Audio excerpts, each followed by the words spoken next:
کھلے عام ایک شخص نے گولیاں چلائیں اور گولیوں سے چھلنی کر دیا دوسرے شخص کو، لیکن انفارچونیٹلی ہمارے معاشرے میں یہ ٹیررزم کا کیس نہیں ہے۔ چھیڑنے پر بھائی نے مذمت کی تو اس کی مزاحمت کو جو ہے اس کے قتل میں کنورٹ کر دیا گیا، لیکن انفارچونیٹلی ہمارے معاشرے میں یہ کیس جو ہے وہ دہشت گردی کا کیس نہیں ہے، اور اس کیس میں ہمارے معاشرے میں ہماری عدالتیں بری کر دیتی ہیں، کیونکہ بسم اللہ الرحمن الرحیم۔ السلام علیکم ناظرین، میں ہوں قمبر زیدی۔ یوٹیوب اور فیس بک پہ آپ میرا ویلاگ دیکھ رہے ہیں۔ عدالت سے ایک اور بڑا فیصلہ، سپریم کورٹ کے اس فیصلے سے سول سوسائٹی بہت غم و غصہ ہے۔ وہ فیصلہ شاہ رخ جتوئی کے حوالے سے ہے۔ اتنے سال بعد یہ فیصلہ آنا جس میں شاہ رخ جتوئی کو جو ریلیف دیا گیا ہے، یہ کس وجہ سے دیا گیا ہے، ایسا فیصلہ کیوں آیا ہے، یہ آپ کو اس ویلاگ میں بتائیں گے۔ دوسری سٹوری جو ہم اپنے ویلاگ میں شامل کریں گے وہ چیف الیکشن کمشنر کے حوالے سے۔ عمران خان نے بالآخر بڑا قدم اٹھا لیا اور چیف الیکشن کمشنر کے حوالے سے کیا ڈیسائیڈ کیا ہے، کیا ہونے جا رہا ہے، یہ میں آپ کو اس ویلاگ میں بتاؤں گا۔ اگر آپ نے میرے چینل کو سبسکرائب نہیں کیا ہے تو سبسکرائب کر لیں، بیل کا آئیکن ضرور دبائیں تاکہ آپ تک ٹائملی اپڈیٹس پہنچ سکیں۔ سب سے پہلے بات کر لیتے ہیں عمران خان کے اس فیصلے کی جس کے بعد ایکسپیکٹ کیا جا رہا ہے کہ چیف الیکشن کمشنر کے خلاف کوئی ایکشن ہوگا۔ خان صاحب بڑے عرصے سے کہہ رہے تھے کہ ہمیں یہ چیف الیکشن کمشنر جو ہے سوٹ نہیں کرتا، ہم اس کے حوالے سے جو ہے متعلقہ فورم پہ جائیں گے اور اس کو ہٹوانے کی کوشش کریں گے۔ وہ بالآخر قدم اٹھا لیا گیا۔ کیا قدم اٹھایا گیا ہے؟ یہ ایک بہت بڑا قدم اٹھایا گیا ہے جس کے ریپرکشنز اور نتائج آپ دیکھ سکیں گے کہ آنے والے دنوں میں آپ کو نتائج اس کے ضرور سامنے دیکھنے کو ملیں گے۔ میں یہ سٹوری کوئکلی آپ کو بتا دیتا ہوں تاکہ میں آگے شاہ زیب والی سٹوری پہ آ سکوں اور آپ کو بتا سکوں وہ حقائق کہ جن کی وجہ سے شاہ رخ جتوئی کو جو ہے عدالت نے ان کے حوالے سے ایک بڑا فیصلہ لیا ہے۔ سب سے پہلے بات کر لیتے ہیں ناظرین، جو الیکشن کمیشن کا حوالے سے درخواست دائر کی گئی ہے سپریم جوڈیشل کونسل میں۔ سپریم جوڈیشل کونسل وہ فورم ہے جو کہ ہٹانے کا اور لگانے کا تعین بھی کرتی ہے کسی بھی چیف الیکشن کمیشن کو، ججز کو، اور اس کے ساتھ ساتھ جو ہے چیف جسٹس کو۔ تو اس حوالے سے سپریم جوڈیشل کونسل میں جو ریفرنس دائر کیا گیا ہے، اس میں کیا تحریک انصاف کی جانب سے استدعا کی گئی ہے وہ میں آپ کے سامنے رکھ دیتا ہوں۔ تقریباً 37 صفحات پر مشتمل درخواست دائر کی ہے بابر اعوان نے، اور اس درخواست میں کیا کچھ کہا گیا ہے ایک ایک کر کے میں آپ کے سامنے رکھتا ہوں۔ سب سے پہلی بات جو اس میں کی گئی ہے کہ یہ ان کو 2020 میں تعینات کیا گیا۔ کچھ عرصہ انہوں نے عمران خان کے جب وزیر اعظم تھے تب گزارا، اور اس کے بعد پھر یہ کنٹینیو کر رہے ہیں اپنی ٹرم۔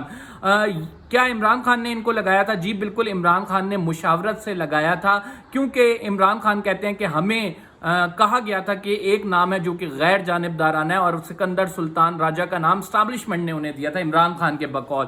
لیکن اب جو ہے عمران خان نے جو درخواست دائر کی ہے اس میں موقف اختیار کیا ہے کہ وہ جانبدار ہو گئے ہیں۔ جانبدار کس طرح سے ہو گئے ہیں؟ جو درخواست میں لکھا گیا میں آپ کے سامنے رکھ دیتا ہوں۔ درخواست میں یہ لکھا گیا کہ تحریک انصاف کے 123 اراکین نے استعفے دیے تھے۔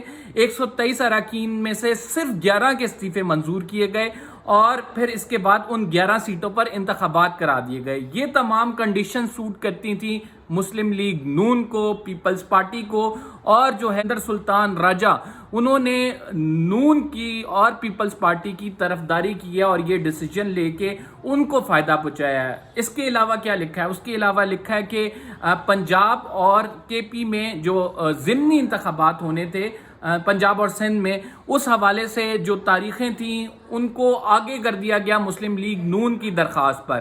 انہوں نے کہا کہ یہ بھی جانبداری ہے۔ پھر انہوں نے کہا کہ صرف 11 سیٹوں پر جو انتخابات کرائے گئے ہیں، 123 سیٹوں پر نہیں کرائے گئے۔ اس سے واضح ہوتا ہے، آڈیو لیکس میں بھی یہ معاملہ آیا ہے کہ جو سکندر سلطان راجہ ہیں وہ صرف 1-2 جماعتوں کے خیر خواہ ہیں، تحریک انصاف کو وہ بالکل نہیں دیکھ رہے، اور ان کی گزارشات بھی نہیں سنی جا رہی۔ کس طرح سے نہیں سنی جا رہی؟ ایک اور دلیل پھر دی ہے آگے چل کے۔ درخواست کہتی ہے کہ ممنوعہ فنڈنگ کیس میں ساری جماعتوں کی اسکروٹنی ہونی تھی اکاؤنٹس کی، لیکن انفارچونیٹلی تحریک انصاف نے کہا کہ ہمارے خلاف اسکروٹنی ہو کے فیصلہ آیا ہے، باقی تمام جماعتوں کے اکاؤنٹس ہیں ان کو آپ اسکروٹنائز کیوں نہیں کرتے؟ دیکھیں، سکندر سلطان راجہ کے خلاف ابھی سے عمران خان نہیں کہہ رہے، یہ کافی پہلے سے کہہ رہے ہیں، اور عمران خان کی جو گزارشات ہیں وہ بالکل جائز ہیں۔ آپ کو بتا دیتا ہوں کہ پچھلی ویڈیو میں بھی میں نے ایکسپلین کیا کہ الیکشن کمیشن نے جو بیلٹ پیپر چھاپے ہیں، عمران خان نیازی کے نام کے نیچے عمران خان لکھ دینا اور اس کا کوئی اور سمبل ہونا لوگوں کو کنفیوز کرنے کے مترادف ہے۔ پھر الیکشن جو سینٹ میں چوری ہوئے ہیں اس پر کوئی معاملہ نہیں ہوا.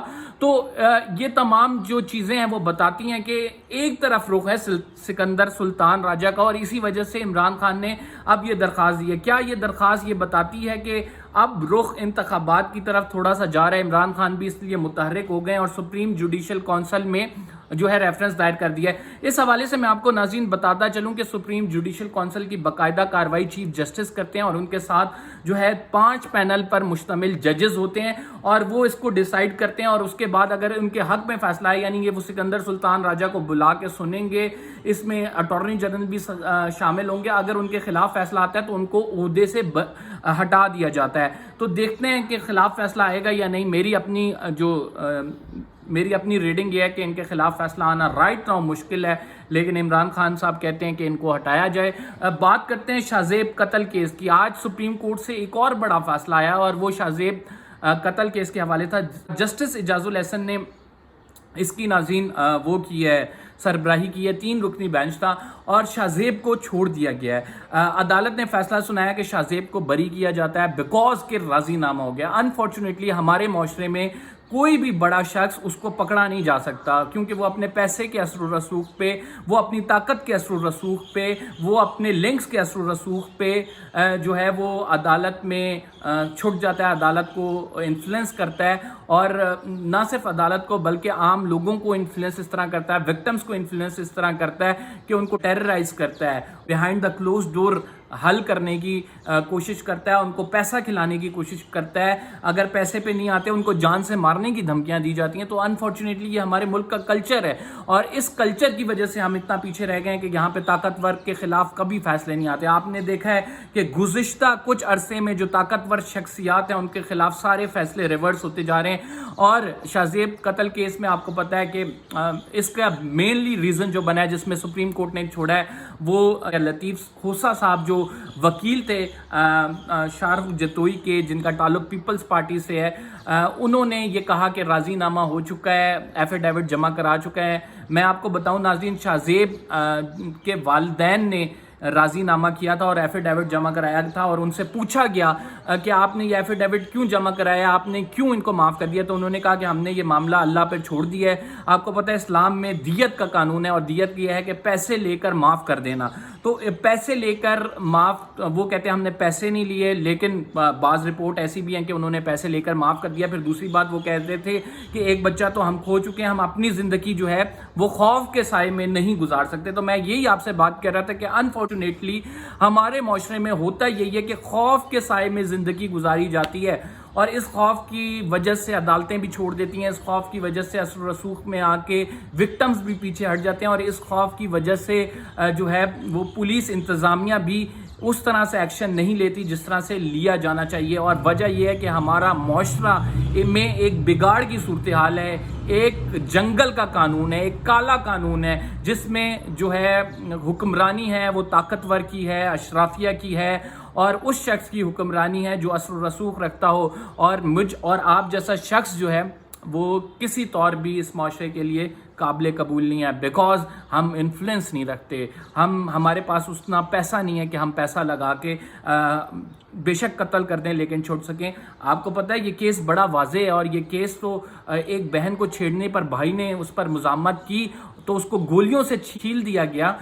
اس کے طرح سے اس میں دہشت گردی پھیلائی گئی, جس طرح سے سول سوسائٹی کو ہراساں کیا گیا, جس طرح سے ایک بہن کے چھیڑنے پر بھائی نے مذمت کی تو اس کی مزاحمت کو جو ہے اس کے قتل میں کنورٹ کر دیا گیا. لیکن انفارچونیٹلی ہمارے معاشرے میں یہ کیس جو ہے وہ دہشت گردی کا کیس نہیں ہے, اور اس کیس میں ہمارے معاشرے میں ہماری عدالتیں بری کر دیتی ہیں, کیونکہ ملزمان اثر و رسوخ استعمال کر کے کسی نہ کسی طرح سے وکٹمز کو, ان کے والدین کو ٹیبل پہ لے آتے ہیں, اور ٹیبل پہ لا کے جب معافی ہو جاتی ہے تو معافی کے بعد اسلامی قانون نافذ ہو جاتا ہے, اور یہ معاشرے کی بگاڑ جو ہے وہ بگاڑ ہی رہتی ہے, وہ کسی طرح درست نہیں ہو پاتی. خیر یہ حقائق تھے اس کیس کے, ہم نے آپ کو آگاہ کر دیا کہ اس میں صلح نامہ ہو گیا تھا, باقاعدہ طور پہ ایفیڈیوٹ دیا گیا تھا. جو شاہ زیب قتل کیس میں جو شاہ زیب کے پیرنٹس ہیں ان کی جانب سے عدالت میں کہ ان چاروں جو ملزمان ہیں ان کو چھوڑ دیا جائے. شاہ رخ جتوئی اور ان کے ساتھ سجاد تالپور کو آپ کو پتہ ہے کہ ٹیررسٹ کورٹ سے پہلے جو ہے وہ سزائے موت ہوئی تھی, پھر اسلام آباد ہائی کورٹ نے سوری اس کو کراچی ہائی کورٹ نے اس کو پھر کنورٹ کر دیا تھا لائف امپریزمنٹ میں، اور اب سپریم کورٹ نے ان کو بری کر دیا ہے. یہ پہلا واقعہ نہیں ہے، ایسے بہت سارے واقعات ہوتے ہیں. We need to learn from it. پتہ نہیں اس ملک میں کب عام آدمی کی سنی جائے گی، کب یہ اشرافیہ سے ہماری جان چھوٹے گی، اور کب یہ بدماشی جو ہے اپنے انجام کو پہنچے گی. اپنی فیملی کا اور اپنا بہت خیال رکھیے. قمبر زیدی کو اجازت دیجیے، انشاءاللہ اگلے بلاگ میں آپ سے ملاقات ہوتی ہے. اللہ حافظ.